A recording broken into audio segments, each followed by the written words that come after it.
Hi friends, আমি উইনফ্রিলা আর আপনারা বেশ কিছু পর্ব জুড়ে দেখছেন কাশ্মীর ভ্রমণ গল্প। আজকে আমরা পেহেলগাঁওতে ঘুরে দেখব পাখি। গুড মর্নিং ফ্রেন্ডস, আজকে 7ই মার্চ সকালবেলা, এখন 8:45 মতন বাজে। সকালবেলা রেডি হয়ে আমি কালকে যে পেহেলগাঁওতে এলাম সেই ভিডিওটা, সেই পর্বটা দেখিয়েছি। যদি না দেখেন তাহলে অবশ্যই বলবো সেগুলো একবার দেখে নিন, সমস্ত দরকারি ইনফরমেশন ওখানেই পাবেন। আর কালকে আমি ঘর সংলগ্ন যে ব্যালকনিটা আছে সেটা দেখাইনি, কারণ ভীষণ বরফ পড়ছিল, ঠান্ডা, অন্ধকার ছিল, তো আমি এই দিকটা আর দেখানোর সুযোগ হয়নি। এই হলো একটা ব্যালকনি, একদম ছোট, কিন্তু বেশ ভালো লাগে এখানে বসে থাকলে। কারণ হচ্ছে যে এই যে পেছনে এখানে একটা চেয়ার রয়েছে, চেয়ারে বসে দেখলে পাশে উল্টো দিকেই পাহাড়টা দেখা যাচ্ছে, যেটা বরফে সাদা হয়ে আছে। সবকটা গাছের মাথায় বরফ, ঠিক যে বরফ দেখতে বাঙালিরা ভূস্বর্গে ছুটে আসেন। পাহাড়ি যে সমস্ত হিল স্টেশনগুলো আছে, যেগুলো আর কি ধরুন পাহাড়ি ঘুরতে যাওয়ার জায়গা, সেখানে মানুষ যে কারণে যায় বরফের আকর্ষণে, সেই বরফ একদম হোটেলের ব্যালকনিতে বসে দেখা যাচ্ছে। হিটার আছে, তো রুম ভীষণ কোজি, ভীষণ আরামদায়ক। এখন বরঞ্চ বাইরে বেরিয়ে ঠান্ডা লাগছে, টুপি ফুপি পরতে হবে। টুপি রয়েছে আমার কাছে, আমি জাস্ট আর কি ব্যাগেই রয়েছে, এই পরবো। এখন ব্রেকফাস্ট করব, তারপরে আমরা পেহেলগাঁওতে ঘুরে একটুখানি পাখি দেখব। পেহেলগাঁওতে আশেপাশে ঘোরার যা যা জায়গা আছে, আজকে কিন্তু এখনো পর্যন্ত ওয়েদার বেশ ক্লাউডি, বৃষ্টি এবং তুষার দুটোরই সম্ভাবনা আছে। তো কালকে কিন্তু এতটা ক্লাউডি ছিল না, কালকে সকালবেলার দিকে বেশ ভালো ছিল। আমি যখন ঢুকছি শ্রীনগর থেকে বেরোলাম যখন, তখন কিন্তু ভালোই আকাশ, নীল আকাশ পেয়েছি। তারপরে একটুখানি ওয়েদার খারাপ হয়েছে। আর এখানে তো এখন প্রচুর কুয়াশা, আজকেও বৃষ্টি বা তুষারের সম্ভাবনা আছে। ইনফ্যাক্ট আমার মনে হচ্ছে এখন হালকা একটু স্নো পড়ছে। হ্যাঁ, স্নো তো পড়ছে, সকালবেলা স্নোফল। কথা বলতে বলতেই আর কি স্নোফল শুরু হয়ে গেছে, কিন্তু সেটা খুব হালকা, খুব ছোট ছোট ফ্লেক্স পড়ছে।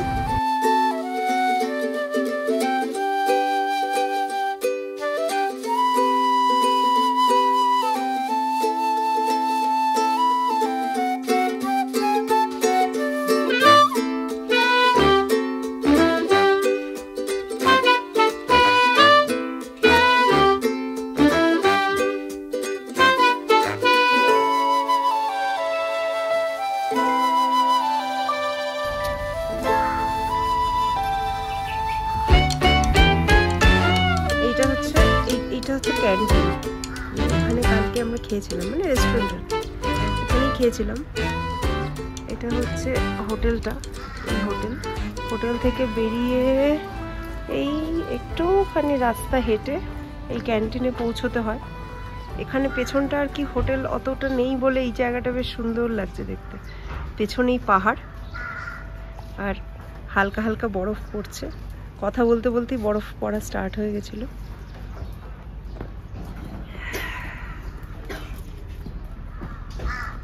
জায়গাটা ভীষণ সুন্দর, একদম ঠিক এক্স্যাক্টলি মানুষ যা দেখতে চায়, মানুষ যেমন আর কি পছন্দ করে, এই জায়গাটা পুরো সেই জিনিস। ব্রেকফাস্ট করতে চলে এসেছি। কি আছে ব্রেকফাস্টে? স্যান্ডউইচ, পোহা, এটা বোধহয় ছোলে বাটারে না। ব্রেকফাস্টে যা যা হতে পারে, পোহা বা এগুলো জেনারেল আর কি, নর্মাল এই জিনিস। হোটেলে ব্রেকফাস্ট এবং ডিনার সহ 5,000 টাকা পড়েছিল প্রতি রাত। আমি কাশ্মীর ট্যুরটা করেছিলাম নর্থ ইস্ট ট্রাভেলসের ব্যবস্থাপনায়।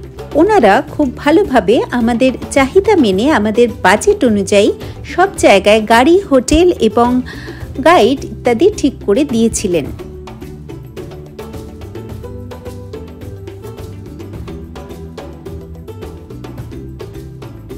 ব্রেকফাস্ট করেই বেরোলাম পাখি দেখতে পেহেলগাঁওতে।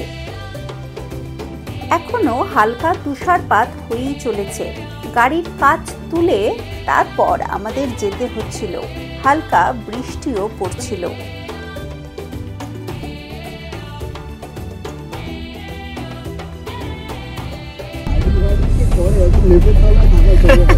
সকাল 9টার কাছাকাছি, 9টা এখনো বাজে নেবে, 9:45 নাগাদ আমরা রওনা দিয়েছি।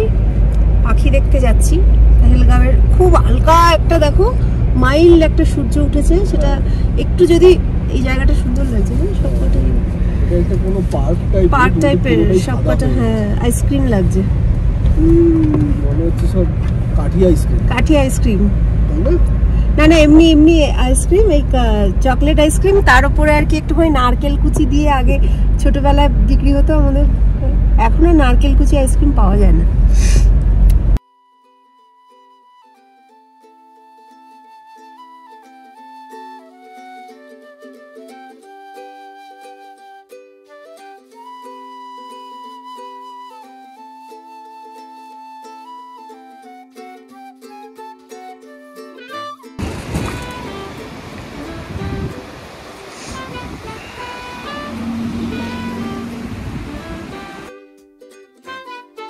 প্রথম যে পাখিটা দেখতে পেলাম তার নাম হলো ব্রাউন ডিপার।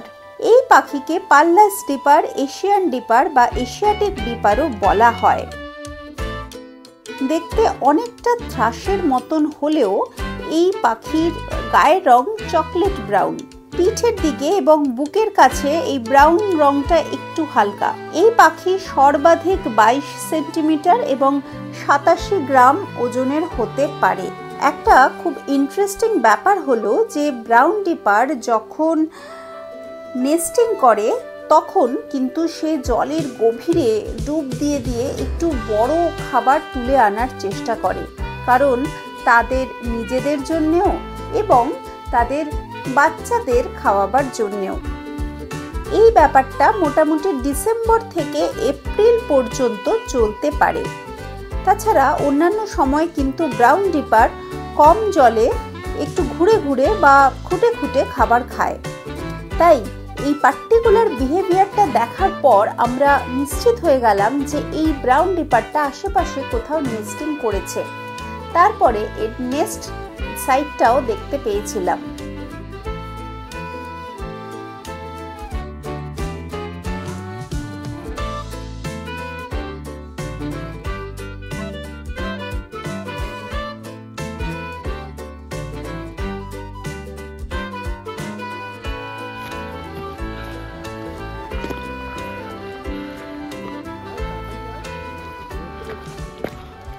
তাড়াতাড়ি আয়, ওই হাত।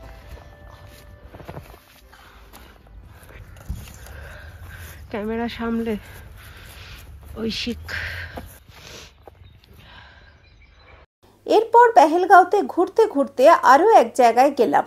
এখানে একটি সেনা ছাউনি ছিল, তবে আলাদা করে কোনো নাম এই জায়গার নেই। যারা ইওয়ার্ড লিস্ট দেখতে চান তারা ডেসক্রিপশনে দয়া করে চেক করবেন। এখানে স্কেলি বেলিড উডপেকার দেখতে পেয়েছিলাম। এছাড়াও কমন কিছু পাখি তো ছিলই।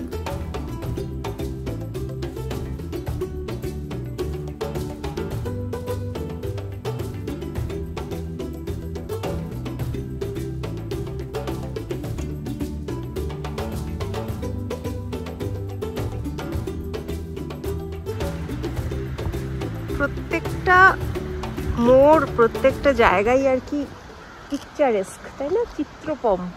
সব সময় মনে হচ্ছে যে এটা ছবি তুলি, ওটা ছবি তুলি, এখানে দাঁড়াই, সেখানে দাঁড়াই। লিডার নদীর একদম ধারে, লিডার নদী এর ধারে নেমেছি একটুখানি গাড়ি থেকে। এখানে পাখি দেখা হবে, খোঁজা হবে। কিছু পাখি আছে যেগুলো জলের ধারে ধারে পাওয়া যায়, সেগুলোর জন্য আর কি আমরা এখন খোঁজাখুঁজি করছি। ঠান্ডা তো সেরকম লেভেলের ঠান্ডা। কি তুলছো গো তুমি? Blue whistling trash.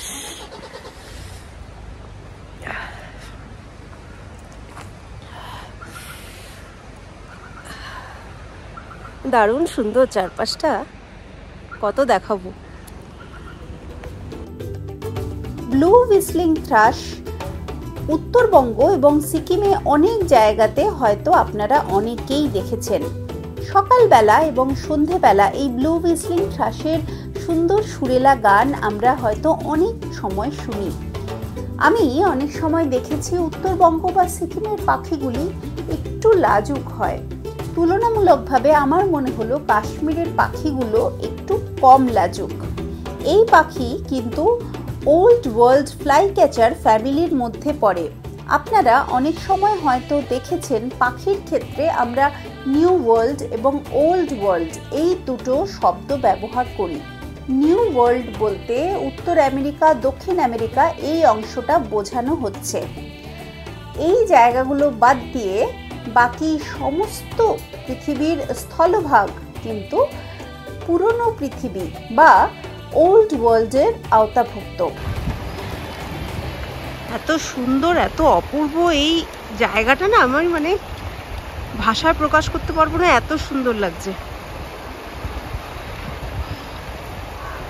সত্যি ভূস্বর্গ বলে যে কাশ্মীরকে, সেটা একেবারেই অত্যুক্তি নয়। প্রত্যেকটা জায়গায়, প্রত্যেকটা যেদিকে এই ক্যামেরা ঘোরাচ্ছি সেদিকটাই মনে হচ্ছে যে এটাই সব থেকে সুন্দর, এই ছবিটাই তুলতে হবে এরকম। এই জায়গাতে যেহেতু লিডার নদী বয়ে গেছে, এখানে আমরা বেশ কিছু রেড স্টার্ট দেখতে পেলাম, যেগুলো ওয়াটার রেড স্টার্ট জলের ধারে ভীষণ কমন। আমার অন্যান্য অনেক ভিডিওতে আপনারা দেখেছেন প্লাম্বাস ওয়াটার রেড স্টার্ট বা হোয়াইট ক্যাপড রেড স্টার্টকে।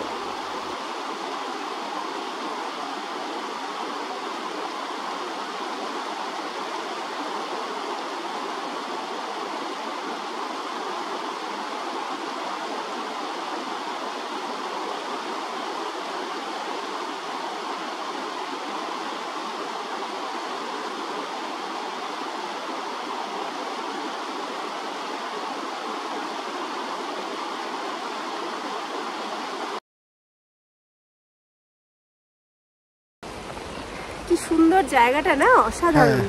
হয়তো মানে সেরকম মানে পেহেলগাঁওয়ের মধ্যেই, কিন্তু স্পেশাল যে কোনো একটা পার্টিকুলার জায়গা তেমন নয়। মানে পুরো পেহেলগাঁওটাই সুন্দর, মানে যেদিকেই তাকাচ্ছি সেদিকেই না মনে হচ্ছে একদম অন্যরকম আর কি, একটা অন্যরকম একটা ব্যাপার, একদম ছবির মতন যেরকম আমরা ক্যালেন্ডারে দেখি সেই রকম। পেছনে পুরো বরফের পাহাড়, আর সামনের দিকে হচ্ছে নদী, যেটা এখন আমাদের সামনের দিকটায় রয়েছে। হ্যাঁ, আর পাশে এই যে ক্ষেতগুলো রয়েছে, এখানেই প্রচুর ভালো ভালো বার্ডস পাওয়া যায়। নর্মালি এখানে ব্র্যামলিং নেমে আসে, আজকে আমরা এখনও পাইনি, কিন্তু ব্র্যামলিং বা ইয়েলো হ্যামার এগুলো সব এখানে ধানের ক্ষেতে নেমে আসে, এখানে বসে থাকে। এবং শুনলাম যে এখান থেকে ওরা যেতেই চায় না, মানে সারা দিন নাকি এখানে ফটো তোলাতুলি পসিবল। তো আজকে সকাল থেকে আসলে বেশ স্নোফল হচ্ছিল, তো যার ফলে একটুখানি ওয়েদারটা অন্যরকম হয়ে গেছিলো আমাদের, তার জন্য একটুখানি বেরোতেও দেরি হলো। তো যার ফলে আমরা ব্র্যামলিংটা এখনও পাইনি। তো আমরা আরও দু একটা আশেপাশের ছোটোখাটো লোকেশানে খুঁজবো। তো পসিবলি ব্র্যামলিং বা ইয়েলো হ্যামার বা পাইন বান্টিং এগুলো আজকে পেয়ে যাব। আর করিস না বাবা, আরে চল না, অনেক খেলা হয়েছে, চল চল চল তাড়াতাড়ি আয় আয় আয় আয়, অনেক খেলেছিস, আয়।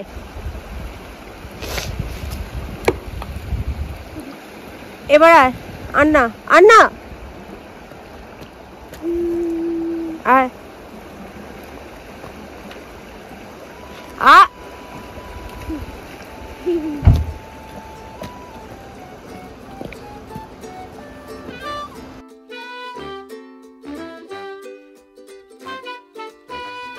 এরপর আমরা পৌঁছলাম রাফটিং পয়েন্টে।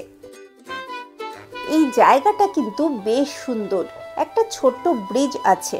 আর চারপাশে আছে সুন্দর পাহাড় আর মন ভালো করা লিডার নদী বয়ে গেছে সামনে দিয়ে। পাখি না দেখতে পেলেও জায়গাটা এত সুন্দর মনে হয় এখানে দুদণ্ড বসি। এখানেই পেয়েছিলাম আইবিস বিল। আইবিস বিল মধ্য এশিয়া এবং হিমালয়ের কিছু কিছু অংশে বেশ কমন। অরুণাচলের কিছু অংশে আইবিস বিল পাওয়া যায় এবং পাওয়া যায় কাশ্মীরের এই অংশে। আইবিস বিল এমন একটা পাখি যাকে কিন্তু দূর থেকে দেখলে এর অন্যরকম ঠোঁটের জন্য অতি সহজেই চেনা যায়।